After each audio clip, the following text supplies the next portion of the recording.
अरे बेट्यांनो, आठवण येत असेल ना रे आज खूप. खरं तर मी सुद्धा इथं थोडा आजारी होतो. हे बघा, अजूनही खोकला चालूच आहे, पण म्हटलं आज मला शुभेच्छा द्यायला माझ्या आठवणीत माझा अख्खा महाराष्ट्र एकवटला असेल, त्यामुळं पुन्हा एकदा तीच उभारी धरून आज तुमच्याशी बोलायला आलोय. इथं काळजी घ्यायला तुम्ही नाहीत ना, त्यामुळे थोडा वेळ लागेल बरं वाटायला मला, पण वाटेल. वाढदिवसापासून जयंतीपर्यंतचा प्रवास नियतीनं कसा लिहिला होता बघितलत ना रे तुम्ही.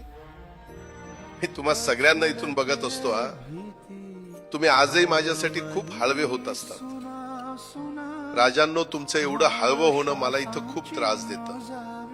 पण आता रडू नका, मी आजही तुमच्यातच आहे. माझे विचार जिवंत ठेवा. तुमच्या दादाला काम नीट झालेलं आवडायचं, दादाला झाडे लावलेली आवडायची, दादाला स्वच्छता आवडायची. तुमच्या या गोष्टी मला खूप समाधान देऊन जातील.